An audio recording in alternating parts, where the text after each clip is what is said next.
आ जाओ, हम आगे बढ़ते हैं रूरल डेवलपमेंट की तरफ। हमने इस चैप्टर में सबसे पहले पढ़ा इंट्रोडक्शन, फिर पढ़ा what is the meaning of rural development. हमने कहा गांव के विकास की बात हम करते हैं, लेकिन गांव का विकास एक छोटी चीज नहीं है, एक बहुत बड़ी टर्म है।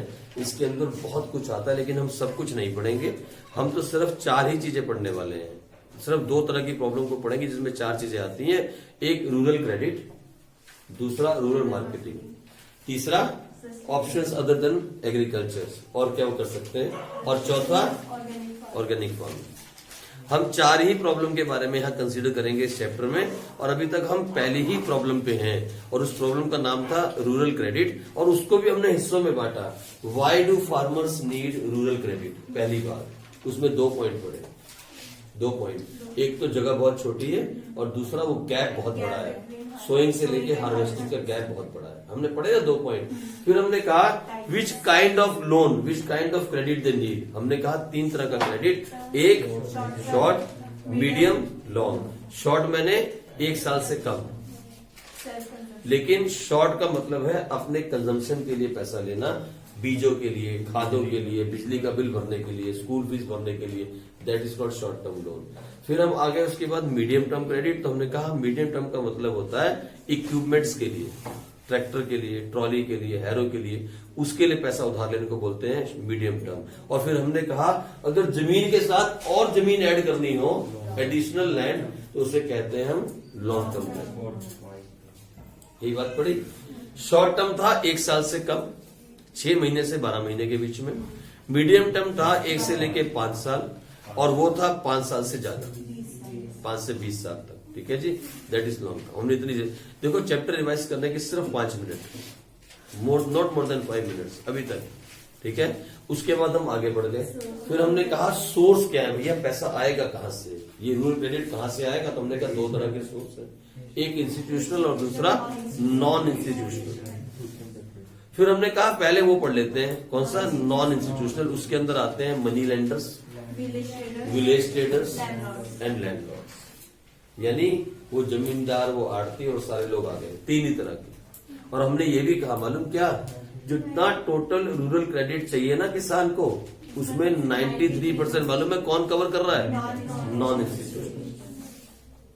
और 7% कवर करते हैं कौन से, इंस्टीट्यूशनल रिसोर्सेज, इंस्टीट्यूशनल सोर्सेज। और उसके अंदर भी उस 7% का 15% करते हैं कोऑपरेटिव सोसाइटीज, और 75% कमर्शियल बैंक्स, और बचा हुआ 10% गवर्नमेंट एंड रूरल बैंक्स। यही कहा था ना, यहां तक की सारी स्टोरी हमने पढ़ी। ठीक है जी, ये था इंस्टीट्यूशनल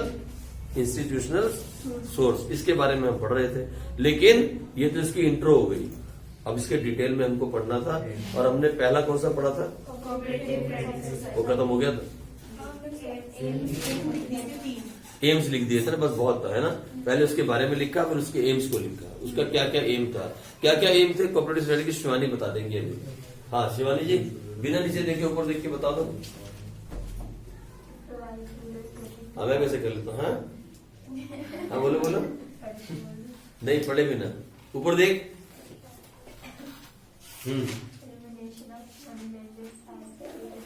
एलिमिनेशन ऑफ, पता है एक कल क्या बोल रही थी, इसको आवाज नहीं आता, इधर आइए उठ के, उठ रहे कि नहीं उठ रहे, हाँ या ना। दूसरी बात बोले, मेरे को आवाज ही नहीं आती पीछे तक, मेरे कान बंद है। अभी देखो कल से ही बैठा करेगी। हाँ अब बोलेगी, बोलते मेरे को आवाज नहीं पहुंचती है वहां तक। हाँ बोल जरा, कौन सी 3 बातें, ऊपर देख के। हाँ कौन से 3 एम थे, पहला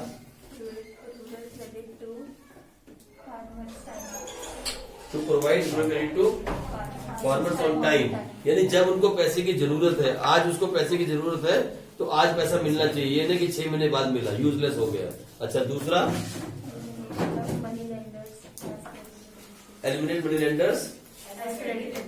ओके, जो मनी लेंडर्स बीच में जो है ना, ये वाले जिनकी हम बात करते हैं, कौन, आड़ती, इनको कम से कम एलिमिनेट करना, इनका रोल एलिमिनेट करना। और तीसरा, to provide adequate credit in, ठीक है, जो गवर्नमेंट प्रोग्राम बनाती है फार्मर्स के लिए, उसमें जहां जहां पैसे की जरूरत होती है वहां भी पैसा प्रोवाइड करना। तीसरी लाइन का ये मतलब है। ये 3 बेसिक एम थे किसके? कोऑपरेटिव सोसाइटीज के। आई बात समझ में? आ जाओ आगे चलते हैं, ठीक है, नेक्स्ट चलते हैं। उसके बाद हम आगे चले और आगे अगला इंस्टीट्यूशनल सोर्स पता है क्या है? वो है स्टेट बैंक ऑफ इंडिया। लिखो, अगला है, सॉरी ना, state bank of India and commercial banks. Second number पे लिखो state bank of India and commercial banks. अरे भाई, स्टेट बैंक ऑफ इंडिया भी कमर्शियल बैंक है।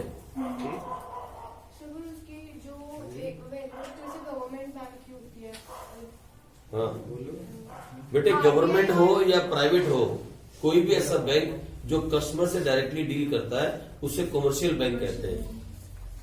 जो कस्टमर से डील नहीं करता, जो गवर्नमेंट से डील करता है, उसे रिजर्व बैंक ऑफ इंडिया कहते हैं, दैट इज आरबीआई। फिर भी एसबीआई को ज्यादा प्रेफरेंस। हाँ, वो गवर्नमेंट बैंक है क्योंकि इसमें गवर्नमेंट की हिस्सेदारी ज्यादा है। ऐसे तो पीएनबी भी गवर्नमेंट बैंक है, वहां भी 51% गवर्नमेंट का है। एसबीआई में भी गवर्नमेंट का पैसा है सारा का सारा, लेकिन है तो वो कमर्शियल बैंक। आपका अकाउंट वहां पे खुल गया, if a customer can go in the bank, take the loan, withdraw the money, deposit the money, that is called commercial bank. Bank 2 ही तरह के होते हैं, कमर्शियल और सेंट्रल। सेंट्रल कौन सा है? Government bank, the bank of all the banks, that is called central bank. और वो है हमारे यहाँ पे कौन सा? आरबीआई, जो नोट छापने का काम करता है, नोट इशू करने का काम करता है। कमर्शियल बैंक का काम होता है नोट से नोट बनाना, मतलब to create money, to generate money. और आरबीआई का काम होता है टू सप्लाई मनी, नोट छापना और मार्केट में सप्लाई करना। दोनों के काम में बड़ा डिफरेंस ये है।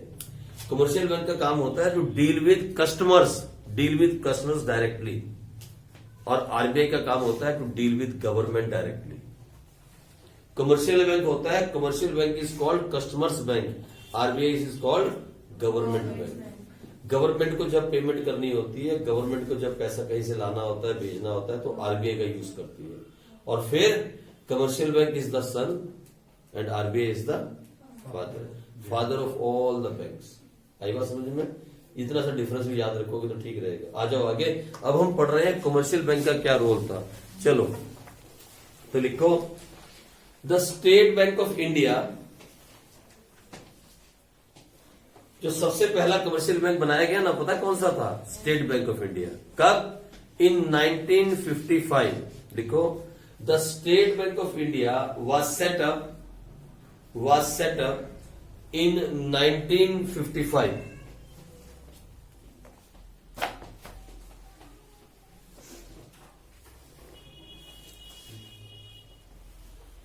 The bank, comma, in addition to the normal activities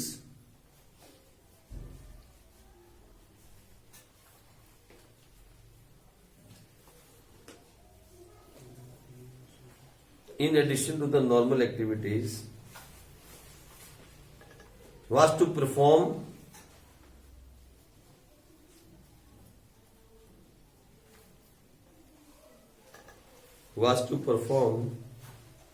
the special task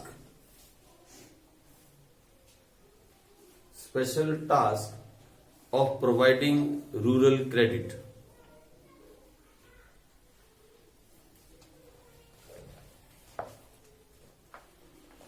This was the second milestone in rural credit.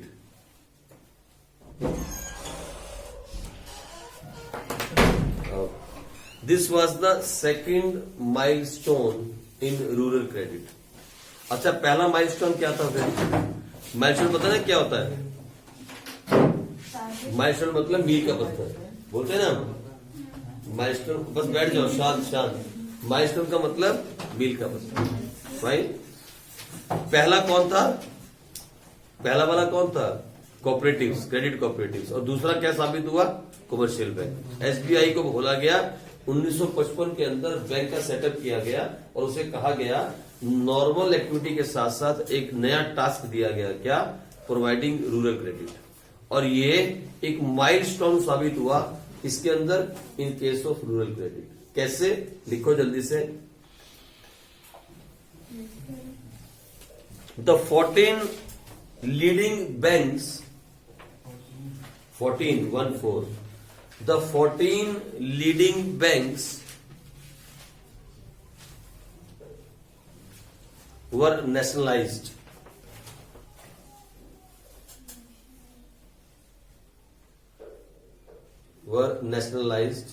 in 1969. In 1969, and their basic aim was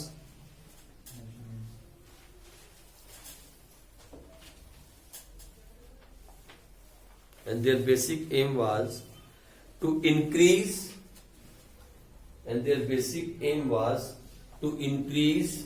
the role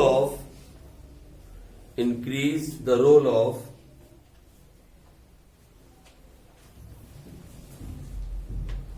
commercial banks in rural credit.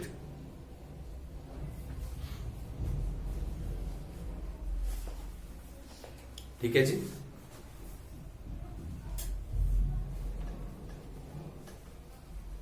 बात clear हो गई? सुनो मेरी बात एक बार फिर से। जब हम कमर्शियल बैंक की बात करते हैं और किस टॉपिक को पढ़ रहे हैं, रूरल क्रेडिट, तो 1955 में पहला बैंक सेटअप किया गया जिसका नाम क्या था? एसबीआई। उसको क्या काम दिया गया मालूम? नॉर्मल एक्टिविटी तो करेगा ही करेगा, साथ में और क्या करेगा? To provide rural credit. ये मेन टास्क दिया गया और इस टास्क को आगे रखते हुए 1969 के अंदर 14 बैंकों को नेशनलाइज कर दिया गया, मतलब मिला दिया गया, राष्ट्रीयकरण किया गया उनका। मर्ज नहीं किया, नेशनलाइज किया, मतलब उनको गवर्नमेंट ने अंडरटेक किया 14 ऐसे बैंक। और उनको क्या काम दिया गया? मेन सिर्फ टू प्रोवाइड रूरल क्रेडिट। इसका क्या असर हुआ हम आगे जाके एक छोटे से टेबल में इसको पढ़ेंगे, इसका असर क्या हुआ। ठीक है जी, चलो आगे बढ़ जाओ। नेक्स्ट इज तीसरा। हाँ जी, कि वो 14 बैंक्स जो नेशनलाइज हुए वो अब सिर्फ रूरल क्रेडिट देंगे या फिर उन्होंने ऐड नहीं, मेन टास्क ये दिया गया कि टू प्रोवाइड रूरल क्रेडिट, मतलब एक्टिविटीज उनकी चलती नॉर्मल एक्टिविटीज तो करेंगे ही करेंगे, साथ में मेन टास्क ये रहेगा, क्या रहेगा? To provide rural credit. ठीक है जी, चलो आगे आ जाओ। नेक्स्ट 1996 से पहले सिर्फ एसबीआई चलता था। एसबीआई 1969 के अंदर 14 बैंकों को नेशनलाइज किया गया, मतलब सरकार ने अपने अंडर ले लिया और कहा कि अब तुम्हारा बेसिक एम जो है वो क्या है? To provide rural credit. ठीक है जी, आज और नेक्स्ट पॉइंट लिखो आरआरबी, रीजनल रूरल बैंक्स।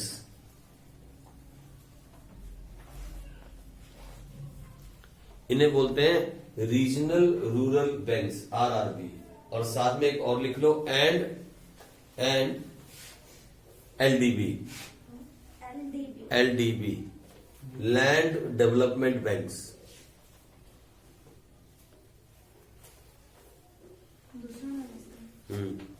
नाम नहीं दूसरा है, अलग अलग है ये, एंड है बीच में और नहीं। RRB and एलडीबी। आरआरबी का मतलब रीजनल रूरल डेवलपमेंट बैंक्स, और उसका क्या है? अब लिखो, regional rural banks were set up in 1975. 1975. And their basic objective was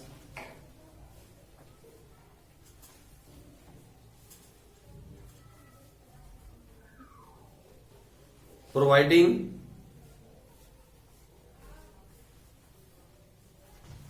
banking facilities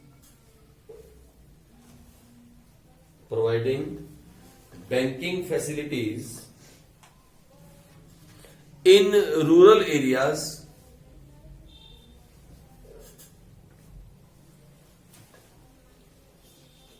to help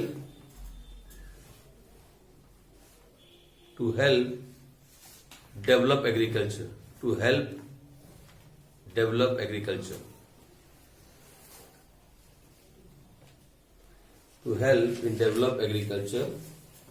comma, trade comma या trade comma industries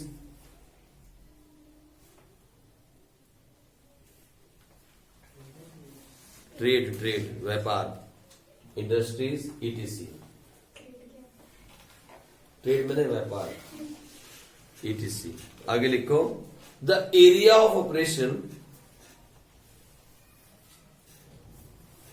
the area of operation of one RRB is generally limited to the district.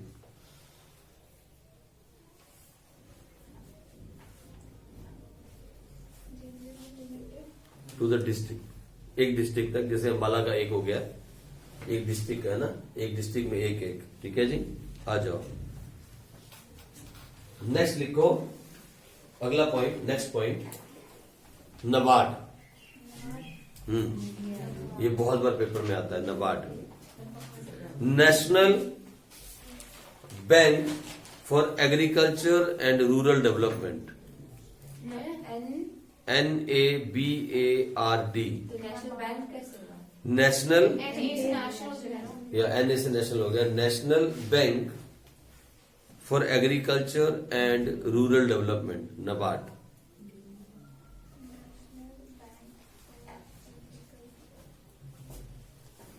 जैसे RBI apex bank है ना father of all the commercial banks ऐसी जो नबार्ड है ना NABARD is the father of agricultural banks मैं लिखवाता हूं बिल्कुल जो नबार्ड है ना नबार्ड इसके अंडर जितने भी कमर्शियल बैंक काम करते हैं जो एग्रीकल्चर में डील करते हैं ज्यादातर ग्रामीण बैंक सुना कभी नाम ग्रामीण बैंक बहुत सारे ये उनका पापा होता है नबार्ड सभी कमर्शियल बैंक किसके अंदर आते हैं आरबीआई के लेकिन सभी एग्रीकल्चरल बैंक किसके अंडर आते हैं नबार्ड लिखो another milestone in rural credit लिखो another milestone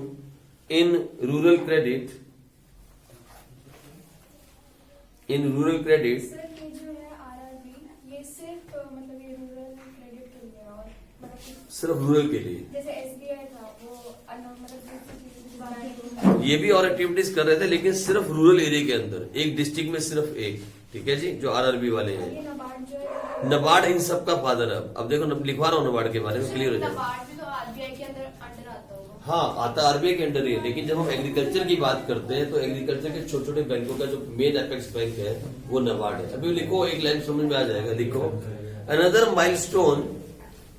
milestone in rural credit is the setting up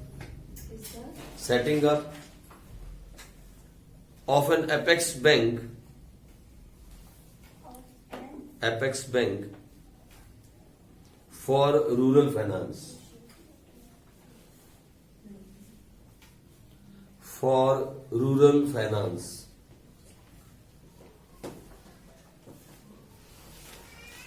for rural finance and the bank's name is NABARD.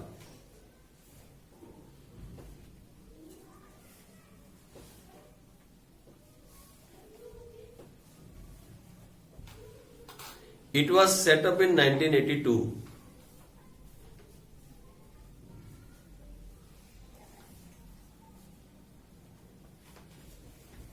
Set up in 1982.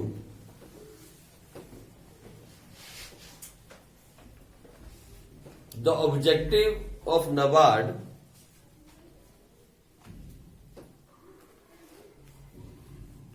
objective of NABARD was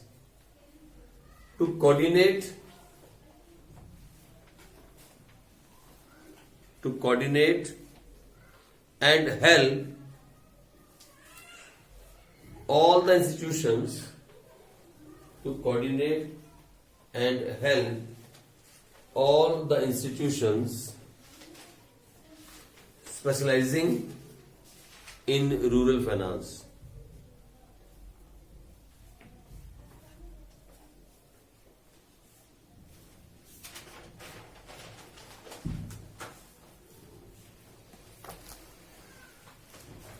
ठीक है जी।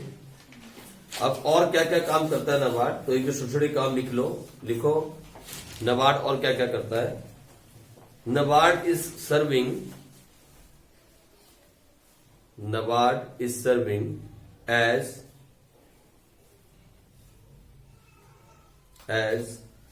an apex funding agency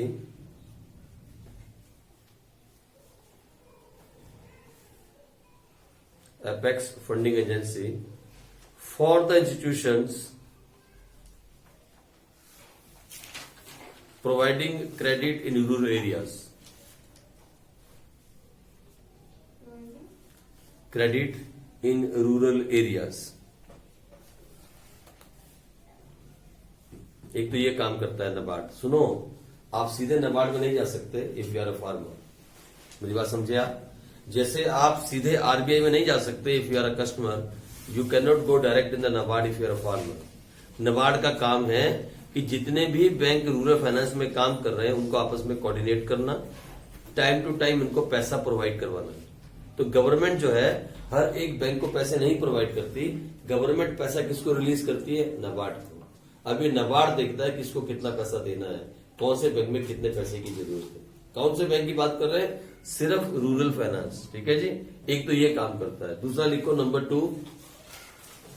to, NABARD take appropriate measures. NABARD take appropriate measures to improve the credit delivery system.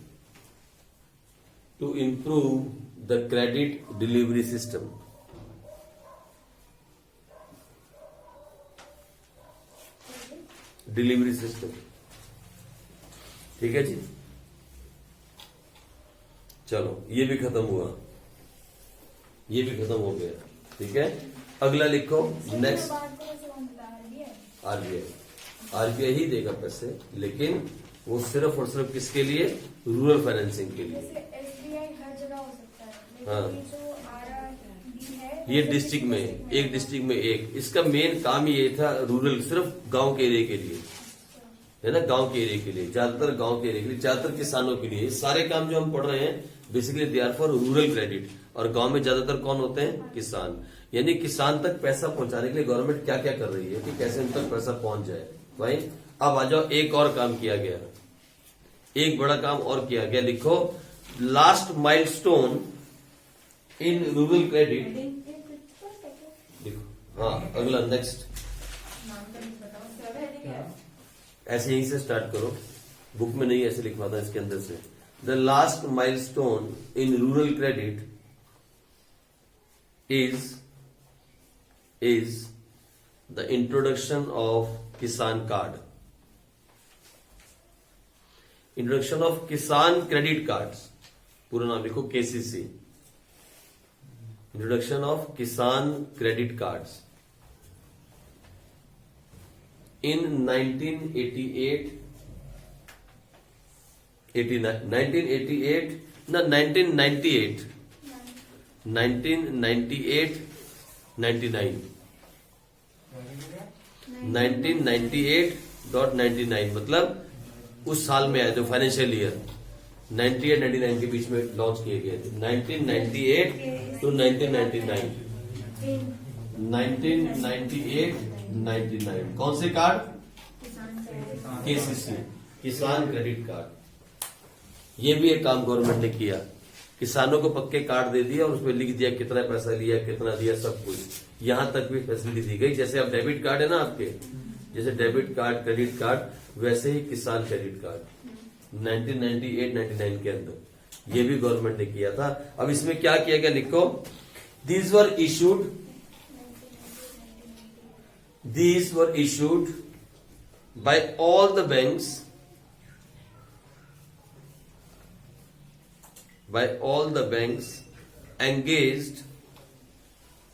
engaged in rural credit.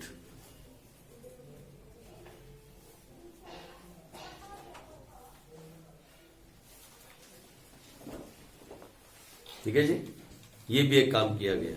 अच्छा, हम पता है क्या पढ़ रहे हैं आपको? इंस्टीट्यूशनल क्रेडिट कहाँ से कौन कौन से इंस्टीट्यूशन है। एक और लास्ट जो अभी आया वो भी लिखो, रिसेंटली आया, रिसेंटली, इसी में रिसेंटली, नेक्स्ट पॉइंट, फोर्थ नहीं फिफ्थ हो गया ना। सबसे पहला कोऑपरेटिव हुआ, फिर हमारा कमर्शियल बैंक हुआ, फिर हमारा नाबार्ड आया ना, फिर आरआरबी आया, फिर नाबार्ड आया, फिर किसान कार्ड आया, अब छठा चल रहा है। रिसेंटली इन 2014, रिसेंटली या इन 2014 प्रधानमंत्री जन धन योजना, प्रधानमंत्री जन धन योजना PMJDY, प्रधानमंत्री जन धन योजना हैज बीन लॉन्च्ड। मालूम है, आप एक बार न्यूज सुनना, इस 25 दिसंबर को मालूम है 9 करोड़ किसानों के खाते में, 9 करोड़ किसानों के खाते में 18,000 करोड़ रुपए डाले जाएंगे। मालूम है आपको? आपको मालूम नहीं है शायद। इधर सुनो, मैं आपको एक बात बताता हूँ, अभी आप न्यूज नहीं सुनते, मैं आपको हमेशा मैं आपसे एक रिक्वेस्ट करता हूँ, पता सुनो, आप 12वीं क्लास के बच्चे हो, इकोनॉमिक्स पढ़ रहे हो, हमेशा ये टाइम पे ना एग्जैक्टली शाम, ये वाला टाइम, सिर्फ ये टाइम नहीं, आप अगर आप 9 बजे का इसलिए बोलता हूँ क्योंकि ये सबसे सही टाइम होता है जिससे आप टाइम निकाल सकते हो। नहीं तो आज तक देखना हो तो 10 बजे आता है, वहां 10 बजे आता है मेन न्यूज। लेकिन यहाँ एक न्यूज एंकर है, उनका नाम है सुधीर चौधरी, ठीक है, डीएनए शो का नाम है, डीएनए डेली न्यूज एनालिसिस। यहाँ पे अगर आप देखते हो 15 मिनट के अंदर you get so many good न्यूज़ेस, और सो एग्री, खासकर आपको इकोनॉमिकली और आपके जो है ना क्या बोलते हैं देश में क्या चल रहा है, 15 मिनट के लिए you have to watch this news. मैं पता है इसका फैन क्यों हूं, क्योंकि बहुत अच्छे तरीके से एक्सप्लेन करता है बात को, you know how to explain. और ये ऐसा नहीं कि सिर्फ गवर्नमेंट के फेवर में एक्सप्लेन करता है, उसके अगेंस्ट में भी कभी कभी एक्सप्लेन करता है, लेकिन इन अ वेरी गुड मैनर। नहीं बेटे, गलत हो आप, मैंने बहुत बार बिना उसके भी एक्सप्लेन करते देखा है, ठीक है। पता है क्या, सुनो, अभी देखो, जैसे आपने फैसला दे दिया ना, अरे सुनो, आपने भी फैसला दे दिया ना, आपने एक से दो बार देखा होगा इसे, लेकिन मैं रोज देखते थे, रोज चलता है हमारे घर में 1 घंटे का पूरा। मैं पिछले कितने सालों से 4 साल चल रहा है हमारे घर में भी। ओके, अब सुनो मेरी बात, इधर गौर से, इधर बस इन न्यूज को अगर आप देखते तो आपको ही पता होता। अरे कल भी, अरे 10 साल से स्टार्ट हो गया, कल भी आपने कहा, अगर न्यूज सुने तो आपको पता होता कि गवर्नमेंट ने कल अनाउंस किया, बोलो में क्या अनाउंस किया कि 25 दिसंबर, कौन सी डेट है, 25, पता है कौन सा दिन होता है ये, अटल बिहारी वाजपेयी का जन्मदिन होता है। 25 दिसंबर को 9 करोड़, बातें भी करो, क्या हो गया, 9 करोड़ किसानों के खाते में कितना पैसा जाएगा,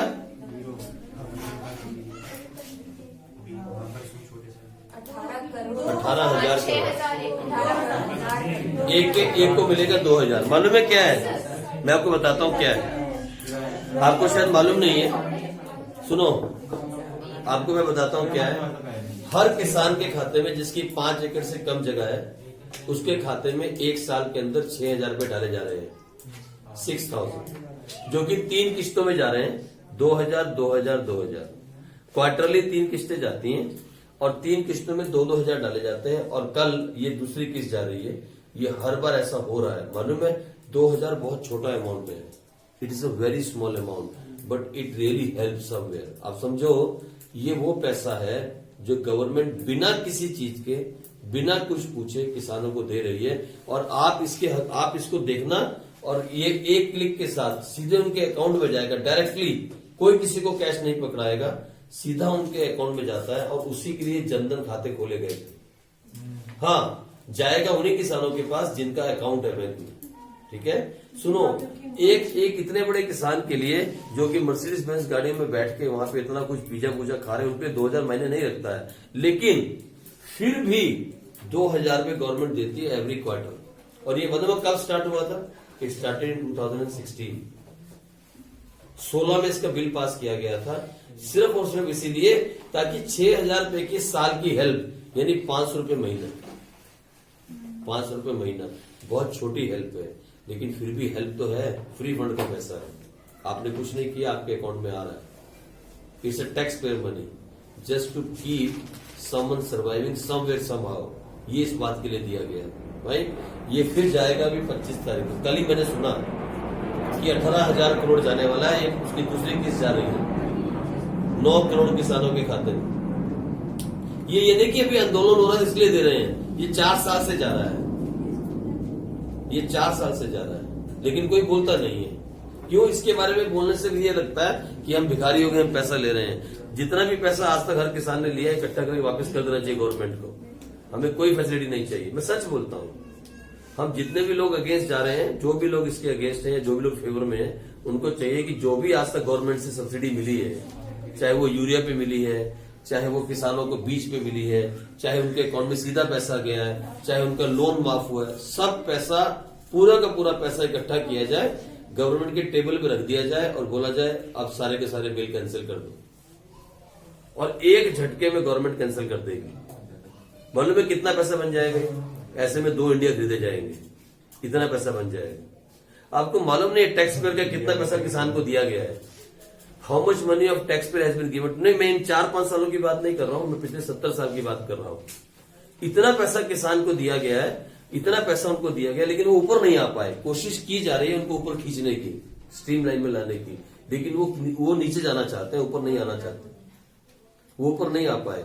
लेकिन हर गवर्नमेंट कोशिश कर रही है, चाहे वो ये वाली गवर्नमेंट थी, चाहे पिछली थी, जो उसके पिछली थी, कोशिश हर गवर्नमेंट कर रही है। सब गवर्नमेंट बराबर कोशिश करती है इनको ऊपर खींचने की, लेकिन ये ऊपर नहीं आना चाहते। प्रॉब्लम यहां हो रखी है। ये पैसा जाएगा उनके अकाउंट में, आप खुद न्यूज सुन रहे हैं। नहीं, मैं डाल देता हूँ इस पर, नहीं मैं कोई गाली थोड़ी दे रहा हूँ किसी को, हम तो एक पढ़ाई की बात कर रहे हैं। ये सामने लिखा है ना जनधन खाता, मैंने थोड़ी बनाया है, ये गवर्नमेंट ने खोला है 2014 में, ठीक है नहीं? तो आ जाओ आगे चले, इसमें आगे लिखो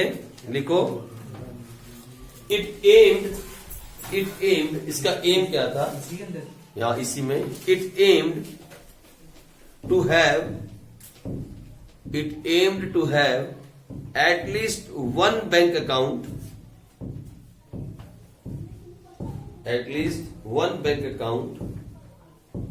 by at least one member of each household.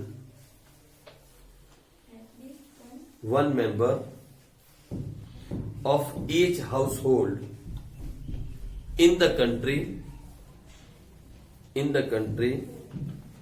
by 26th January 2015. 26th January 2015, ठीक है जी। 26 जनवरी 2015 तक सभी के अकाउंट खुल जाने चाहिए थे, और अकाउंट खोले भी गए, और यही इनका मेन टारगेट था कि 26 जनवरी 2015 तक अकाउंट खुल जाए, ताकि 16 से जो भी चीजें जानी है डायरेक्टली अकाउंट में आनी स्टार्ट हो जाए। मालूम है पहले कैश सिस्टम था, पहले गवर्नमेंट फैसिलिटीज थी, ऐसा नहीं था कि इसने आके स्टार्ट किया सब कुछ, पहले भी सब्सिडीज थी। लेकिन पहले क्या होता था मालूम? एक ब्रोकर आता था आपके घर पे, या आप एक जगह पे जाते थे, किसी अड्डे पे कोई जगह बना दी जाती थी, और वहां आपको सब्सिडीज कैश में दी जाती थी। फिर आप जिंदा हो या आप मर गए, लेकिन आपके नाम की सब्सिडीज चल रही है, क्योंकि देने वाला कौन? आदमी। लेने वाला कौन? आदमी। एक अंगूठे तो लगाना है, 90% तो अंगूठा लगाने वाले होते हैं ना, अंगूठा लगा दिया किसी का भी। फिर क्या होता था उसके बाद, जब आप पैसा लेने गए, हाँ जी सब्सिडीज कितनी है? 2000, अरे कुछ देना या चाय पानी, चल 200 काट लिया, कितना दिया? 1800। जो सब्सिडी देने वाला है वो तो बन गया लालची, और जो लेने वाले बेचारे गरीब रह गए। फिर वहां से हटाया गया ये सिस्टम, और क्या लिखा गया? सीधा का सीधा क्या लाया गया? जनधन खाता। सीधा जो भी सब्सिडीज कटेगी, इवन यहां तक कि आप देखो आज सबके घरों में जो सब्सिडीज आ रही है, उसके ऊपर क्या नाम है, गैस के ऊपर हर घर में आ रही होगी, किसी ने भी कैंसिल नहीं करवाई है, मैंने भी नहीं करवाई, मैं भी गरीब आदमी हूं। जो भी सीधी सब्सिडी आती है वो आपके बैंक अकाउंट में आ रही है। यानी बीच में जो चोरी थी ना, चोरी वो चोरी को धीरे धीरे कम करने, लूप होल्स को हमेशा भरा जाता है, लेकिन एक लूप होल नहीं है हमारे सिस्टम में। हमारे सिस्टम में करोड़ों लूप होल्स हैं, करोड़ों, मैं बोलता हूं 1000 नहीं, लाख नहीं, करोड़ों। इतने लूप होल्स हमारे सिस्टम में है कि इसको भरने के लिए बहुत वक्त लगेगा। पर सबसे बड़ा लूप होल था पैसे का लेन देन। मतलब तू मुझे दे, पैसा मेरा है और देने कोई और आया तो बीच में कुछ खा गया, ये पैसे का लेन देन सबसे बड़ा लूप होल था। सबसे बड़ा लूप होल ये खत्म किया गया क्योंकि गवर्नमेंट जब आई 2014 में, तो गवर्नमेंट को ये प्लान बनाने में 2 साल लगे और उसको लॉन्च करने में कि सबके घर में एक अकाउंट होना चाहिए, बैंक अकाउंट। और मालूम है आपको, करोड़ों और वो अकाउंट एक साथ खुल गए, एक साथ हर घर में अकाउंट खोला गया, जनधन खाता। ये इसका बेसिक एम था कि एक घर में एक अकाउंट पक्का हो। भाई चलो आगे बढ़ जाओ, आओ आगे चले।